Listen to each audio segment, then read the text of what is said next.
Next हम बात करने वाले हैं अपने क्वेरी वाले कोड की। यानी क्वेरी के अंदर मुझे एक वैल्यू दी होगी क्यू आई एंड एक वैल्यू दी होगी क्यू जे। मैंने इस आई को ही अपना क्यू आई ले लिया एंड इस जे को ही अपना क्यू जे ले लिया है।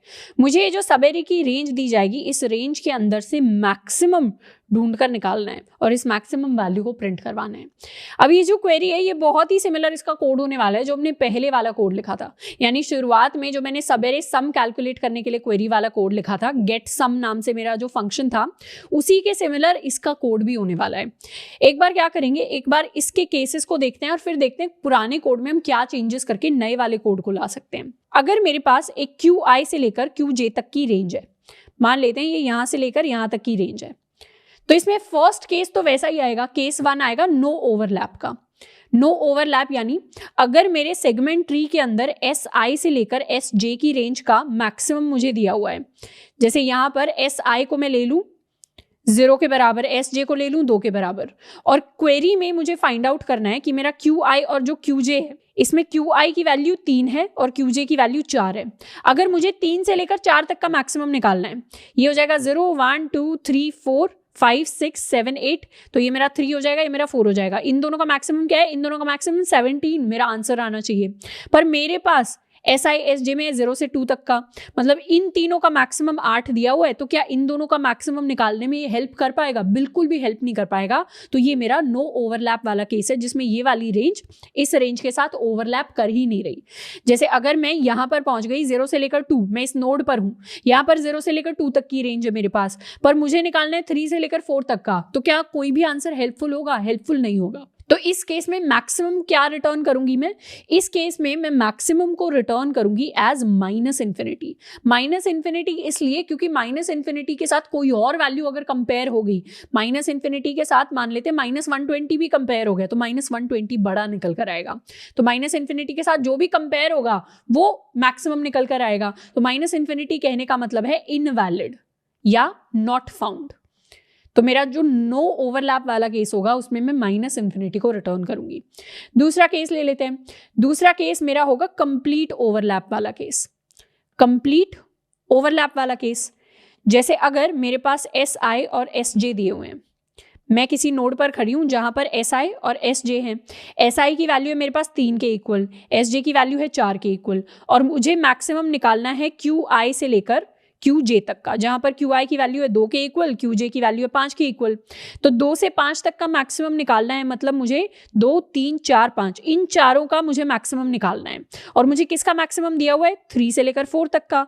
तो इन दोनों का मैक्सिमम अगर मुझे दिया हुआ है, मतलब मैं यहां पर खड़ी हूं, इसका मैक्सिमम मुझे पता है, पर मुझे 2 से लेकर 4 तक का मैक्सिमम निकालना है। तो उस केस में क्या करो, इतने का तो मैक्सिमम पता ही है, तो अपना मैक्सिमम रिटर्न कर दो। इतने का मैक्सिमम अगर मेरे पास है तो ये क्या हुआ, ये टोटल ओवरलैप हो गया।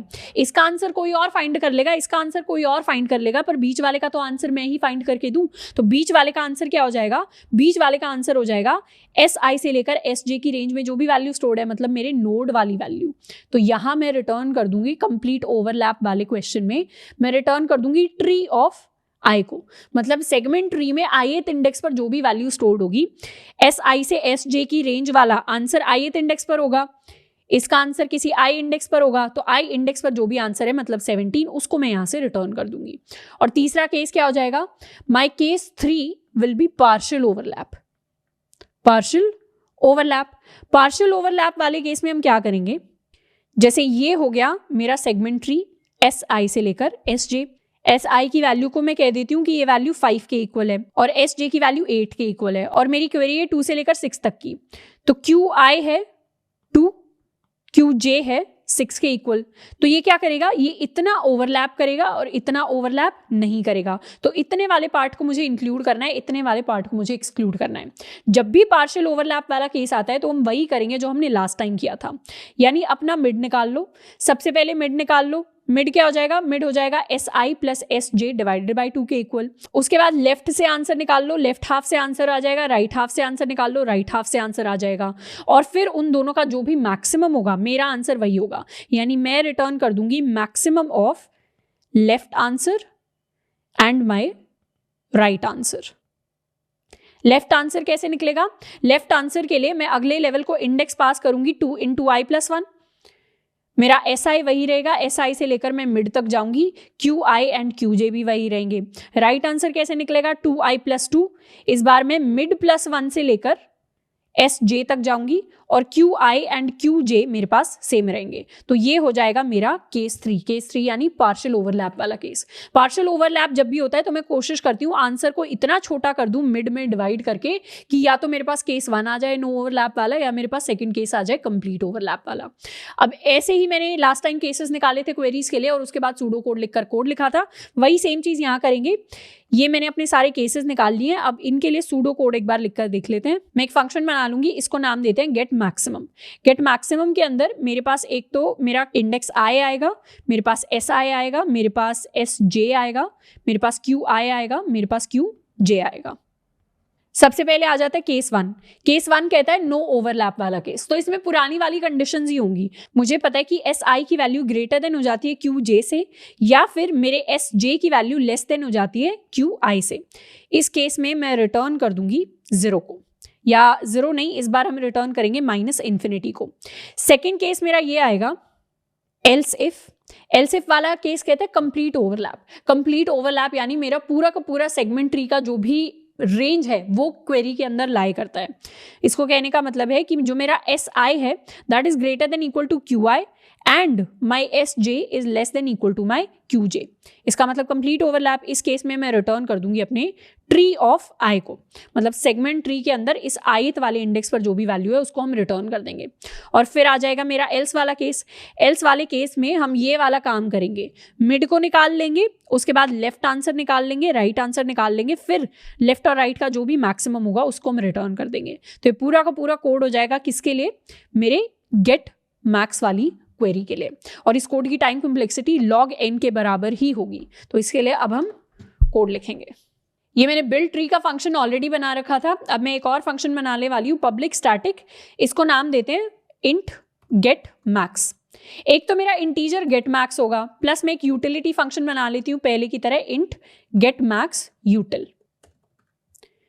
मेन फंक्शन से तो गेट मैक्स को कॉल जाएगी, यानी अगर मैंने कॉल लगाई गेट मैक्स तो इसके अंदर मैं अपना एरे पास करूंगी और अपनी रेंज पास करूंगी। मेरी रेंज मान लेते हैं 2 से लेकर 5 तक का मुझे मैक्सिमम निकालना है और उसको प्रिंट करवाना है। इंट मैक्स के अंदर इसको मैं स्टोर करवा लूंगी और फिर मैक्स वैल्यू को मैं कर दूंगी प्रिंट। तो गेट मैक्स फंक्शन को कंप्लीट करते हैं। इसके अंदर मेरा एरे आएगा, साथ के साथ मेरा क्यू आई आएगा एंड मेरा क्यू जे आएगा। सबसे पहले तो n निकाल लेते हैं। n हो जाएगा एरे डॉट लेंथ के इक्वल। अब यहां पर मैं गेट मैक्स यूटिल को कॉल लगा दूंगी, रिटर्न कर देंगे गेट मैक्स यूटिल। और गेट मैक्स यूटिल के अंदर क्या क्या पैरामीटर्स हैं, एक मेरा इंटीजर आई आ जाएगा, एक एस आई आ जाएगा, एक एस जे आ जाएगा, एक क्यू आई आ जाएगा एंड एक मेरा क्यू जे आ जाएगा। ये 5 पैरामीटर्स होंगे मेरे गेट मैक्स यूटिल के अंदर। तो शुरुआत में आई की वैल्यू 0 के बराबर होगी क्योंकि मैं रूट नोड से स्टार्ट करती हूँ और वो 0th इंडेक्स पे होती है। फिर एस आई क्या हो जाएगा 0 के बराबर, एस जे क्या हो जाएगा n-1 के बराबर, 0 से लेकर n-1 की रेंज होती है। Q I and Q J मेरे पास सेम रहेंगे। जो भी answer get max util return करेगा उसको मैं यहां से रिटर्न कर दूंगी। गेट मैक्स यूटिल में सबसे पहले केस 1 देखते हैं। केस 1 होता है नो ओवरलैप वाला केस। नो ओवरलैप वाला केस कहता है कि अगर मेरे एस आई की वैल्यू ग्रेटर देन हो जाए मेरे क्यू जे से, या फिर मेरे एस जे की वैल्यू लेस देन हो जाए मेरे क्यू आई से। ये मेरा नो ओवरलैप वाला केस है। नो ओवरलैप वाले केस में मैं रिटर्न कर दूंगी -∞ यानी इंटीजर डॉट मिन वैल्यू को।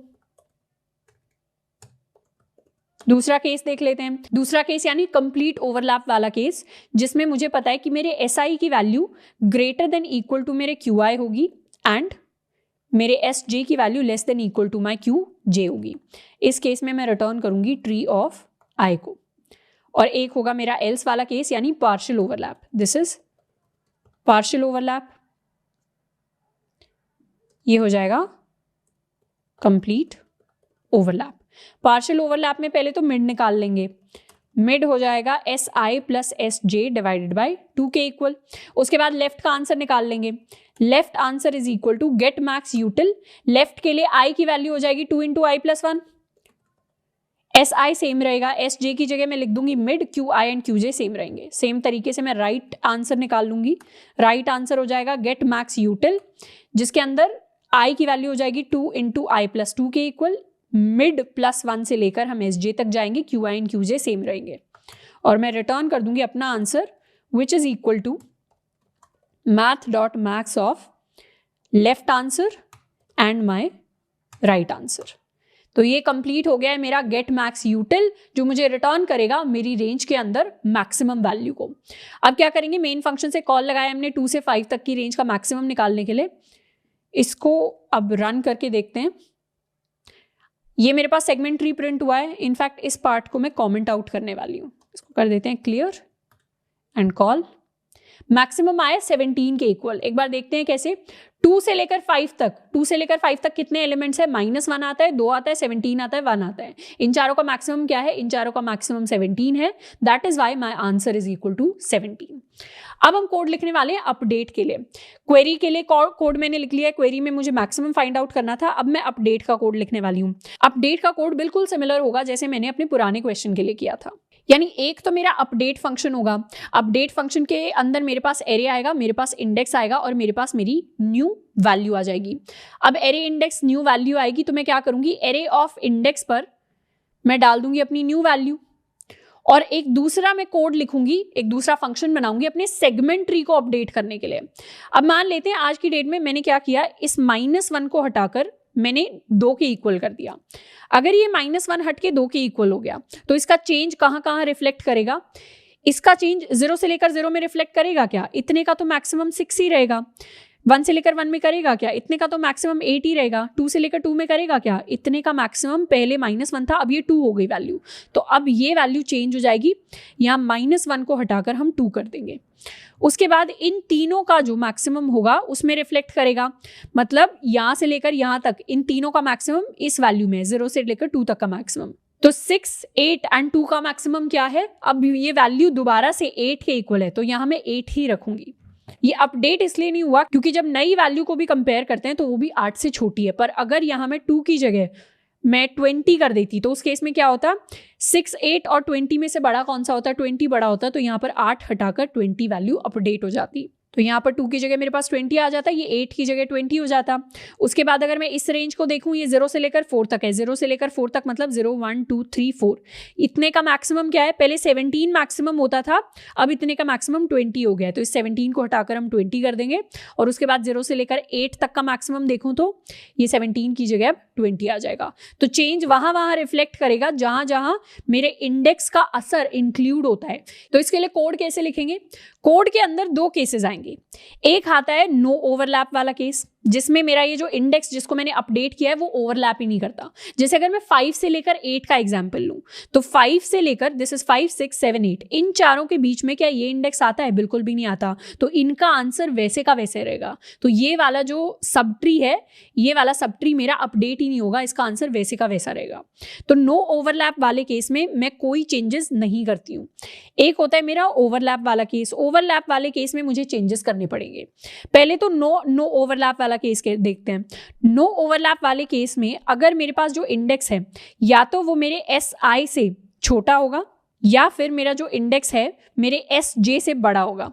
मतलब अगर यहाँ पर 5 से लेकर 8 तक की रेंज है, ये मेरा SI है 5 के इक्वल, ये मेरा SJ है 8 के इक्वल, और मेरा इंडेक्स क्या है? मेरा इंडेक्स है 2 के बराबर। तो इंडेक्स इज इक्वल टू 2 तो यहाँ पर लाई करता है।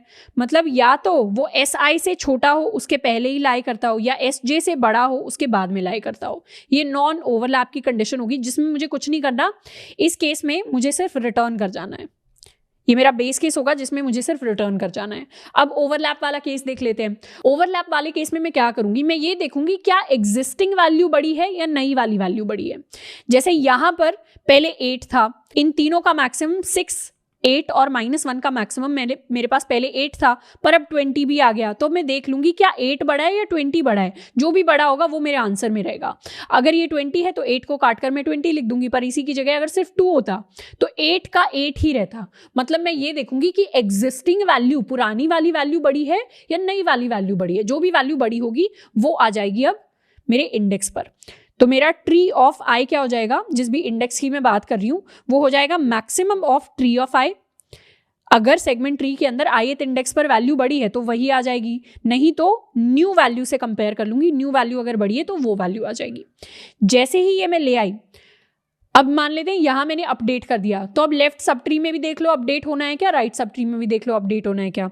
तो उसके लिए मिड निकाल लूंगी, मिड हो जाएगा SI plus SJ divided by 2 के इक्वल। लेफ्ट में अपडेट कर देंगे और फिर अपने राइट में अपडेट कर देंगे। ये मेरा एक तरीके से लॉजिकल फ्लो होने वाला है कि मैं हर बार चेक कर लूंगी नॉन ओवरलैपिंग है या ओवरलैपिंग है। अगर नॉन ओवरलैपिंग है तो ये कंडीशन होगी, इस केस में सिर्फ रिटर्न कर दो। ओवरलैपिंग है तो अपनी वैल्यू को कंपेयर कर लो न्यू वैल्यू के साथ, जो भी बड़ी है वो हमारे इंडेक्स पर आ जाएगी। और अब मिड निकाल लो, लेफ्ट में भी अपडेट कर दो, राइट में भी अपडेट कर दो। इसके लिए एक बार हम कोड लिखने वाले हैं और ये वाला कोड भी big of log time complexity का कोड होने वाला है। मैं अपडेट के लिए फंक्शन लिखने वाली हूँ, इसको नाम देते हैं public static void update. Update के अंदर एक तो मेरे पास एरे आएगा शुरुआत में, एक मेरे पास इंडेक्स आएगा और एक मेरे पास न्यू वैल्यू आएगी। मेन फंक्शन से कॉल लगेगा। मान लेते हैं मुझे -1 को अपडेट करके इसको 20 करना है, तो मैं अपडेट को कॉल लगाऊंगी फॉर माई एरे, जिसमें इंडेक्स पास करूंगी 2 के बराबर और नई वैल्यू होने वाली है 20 के इक्वल, ये वैल्यू 20 के इक्वल। तो अपडेट के अंदर मेरे पास आएगी वैल्यू, तो मैं डायरेक्टली क्या करूंगी, एरे ऑफ इंडेक्स पर वैल्यू को अपडेट कर दूंगी टू माई न्यू वैल्यू। ये मैंने निकाल लिया। अब n निकाल लेंगे, n is equal to my array dot length. इतना पार्ट तो सिर्फ एरे में अपडेट करने के लिए होता है, पर मुझे तो सेगमेंट ट्री में भी अपडेट करना है, तो उसके लिए एक और फंक्शन लिखेंगे public static void update यूटिल। Update यूटिल के अंदर एक तो मेरे पास इंडेक्स आएगा सेगमेंट ट्री का इंडेक्स, दूसरा मेरे पास रेंज आने वाली है SI से लेकर SJ तक, तीसरा मेरे पास इंडेक्स आएगा और अपनी नई वैल्यू आएगी। सबसे पहले नॉन ओवरलैपिंग वाला केस देखते हैं। नॉन ओवरलैपिंग वाला केस मतलब जिसमें इंडेक्स की वैल्यू या तो लेस देन है SI से या फिर इंडेक्स की वैल्यू बड़ी है SJ से। इस केस में मुझे कोई अपडेट नहीं करना, इस केस में डायरेक्टली कर जाएंगे रिटर्न।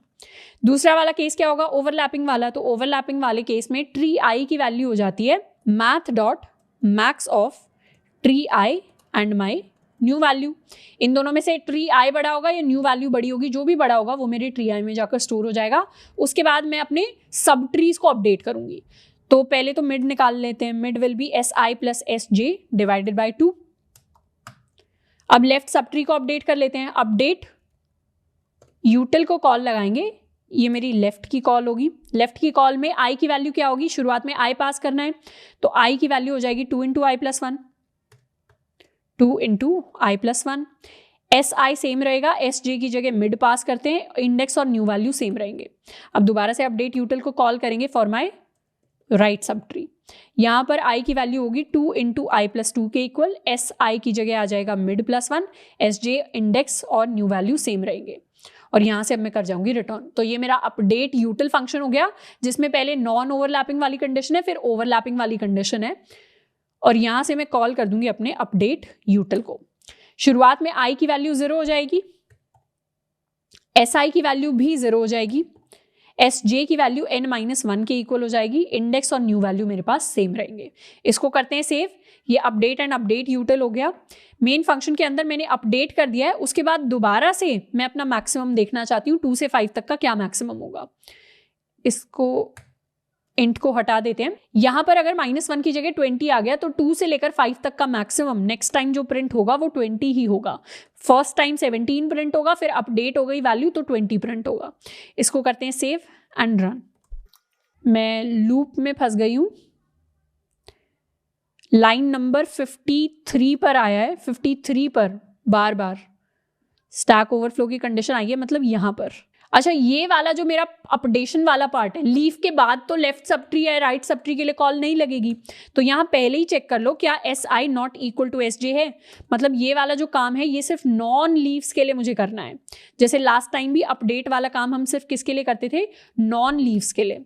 लीफ के लिए तो लेफ्ट सब ट्री भी खाली है, राइट सब ट्री भी खाली है, तो वहां पर तो जाकर कुछ काम करना नहीं है। तो ये काम सिर्फ नॉन लीफ वैल्यूज के लिए करना है। इसको दोबारा एक बार सेव कर लेते हैं, दोबारा रन करते हैं। तो फर्स्ट टाइम में आंसर आया है 17 के इक्वल, सेकंड टाइम में आंसर मेरा आया है 20 के इक्वल। तो इस तरीके से मैक्स वैल्यू अगर मुझे निकालनी है किसी भी पर्टिकुलर रेंज में, तो रेंज क्वेरीज के लिए मैं सेगमेंट ट्री का कोड लिखूंगी। टाइम कॉम्प्लेक्सिटी देख लेते हैं। बिल्ड ट्री की टाइम कॉम्प्लेक्सिटी वही रहेगी, यानी बिग ऑफ n के इक्वल। गेट मैक्स यूटिल की टाइम कॉम्प्लेक्सिटी वही रहेगी, क्वेरी की टाइम कॉम्प्लेक्सिटी log n के इक्वल। अपडेट की भी उतनी ही रहेगी, which is equal to log n। अब यहाँ पर ये तो मैंने मैक्सिमम के लिए लिखा, अगर इसी सेम कोड को मुझे मिनिमम के लिए लिखना होता तो बहुत छोटे से चेंजेस होते।